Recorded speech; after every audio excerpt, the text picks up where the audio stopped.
అమలు చేస్తున్న 4 లేబర్ కోడ్ల చట్టాలను రద్దు చేయాలని కార్మిక ప్రజా వామపక్ష సంఘాల ఆధ్వర్యంలో అన్నమయ్య జిల్లా రాయచోటిలో సార్వత్రిక సమ్మెబాట చేపట్టారు. రాయచోటి పట్టణంలో బస్టాండ్ సర్కిల్ నుంచి ర్యాలీ చేపట్టి కేంద్ర రాష్ట్ర ప్రభుత్వాలకు వ్యతిరేకంగా నినాదాలు హోరెత్తించారు. స్వాతంత్ర్యం రాకముందు పోరాడి సాధించుకున్న 44 కార్మిక చట్టాలను కేంద్ర రాష్ట్ర ప్రభుత్వాలు కాలరాయడం దారుణమన్నారు.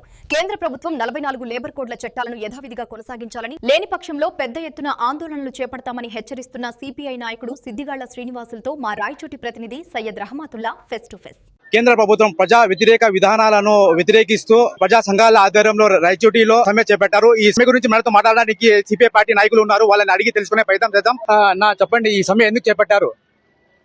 దేశవ్యాప్తంగా స్వాతంత్ర రాక మునుపు కష్టపడి సాధించుకున్నటువంటి కార్మిక సంఘాలు 44 కార్మిక చట్టాలను ఇవాళ కేంద్ర ప్రభుత్వం 2014లో వచ్చిన తర్వాత ఎప్పుడెప్పుడు కార్మికులను కోత విధించాలి, కార్మికులకు నష్టం వాటిల్లాలని చెప్పి ప్రయత్నం చేసే క్రమంలోనే ఇవాళ దేశవ్యాప్తంగా సార్వత్రిక సమ్మె జరుగుతూ ఉంది.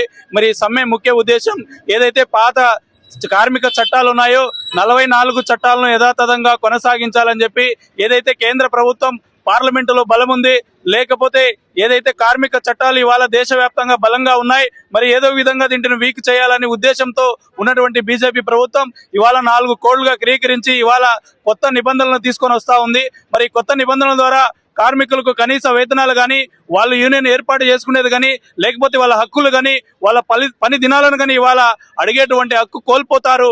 కాబట్టి వాళ్ళకి ఇవాళ ఏదైతే కేంద్రంలో ఉన్నటువంటి బీజేపీ ప్రభుత్వం ఖచ్చితంగా ప్రతి కార్మికుడికి అవుట్ సోర్సింగ్ కాంట్రాక్ట్ విధానంలో పనిచేసే ప్రతి కార్మికుడికి కనీస వేతనం 26,000 రూపాయలు ఇవ్వాలని చెప్పి సాక్షాత్తు సుప్రీంకోర్టు చెప్తా ఉన్నా ఆ నిబంధనలను ఎక్కడ కూడా పాటించినటువంటి పరిస్థితి. అవుట్ సోర్సింగ్ కాంట్రాక్ట్ విధానానికి స్వస్తి పలికి వాళ్ళందరినీ రెగ్యులర్ చేయకపోగా ఉన్నటువంటి కార్మిక చట్టాలు ఏదైతే ఉన్నాయో దాంట్ని కూడా నిర్వీర్యం చేసి 4 లేబర్ కోడ్లుగా క్రయకరించి ఇవాళ అమలు చేసే పరిస్థితుల్లో కేంద్ర ప్రభుత్వం ఉంది.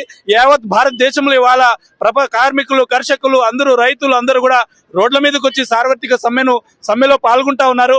కేంద్ర ప్రభుత్వం ఇప్పటికైనా బుద్ధి తెచ్చుకొని ఏదైతే మీరు అసలు మీ రాజకీయ పుట్టుక లేనప్పుడే ఏర్పడినటువంటి కార్మిక చట్టాలను రద్దు చేసే అధికారం మీకు లేదు. కాబట్టి ఖచ్చితంగా యథాతథంగా 44 కోళ్లను ఖచ్చితంగా 44 చట్టాలను అమలు చేసేంత వరకు కార్మిక సంఘాలు ఆందోళన నిర్వహిస్తాయని చెప్పి ఈ సందర్భంగా సమ్మెలో పాల్గొంటున్నారు. ముఖ్యంగా మున్సిపల్ వర్కర్స్ యూనియన్. ప్రభుత్వం ప్రజా వ్యతిరేక వినాదాలను మార్చకపోతే ప్రజా సంఘాల ఆధ్వర్యంలో పెద్ద ఎత్తున ఆందోళనలు చేపడతామని సిపిఐ పార్టీ నాయకులు హెచ్చరిస్తున్న పరిస్థితి. కెమెరా పర్సన్ అన్సర్ తో సయ్యద్ రహమతుల్లా, శ్రేయాస్ టీవీ న్యూస్, అన్నమయ్య జిల్లా రాయచోటి.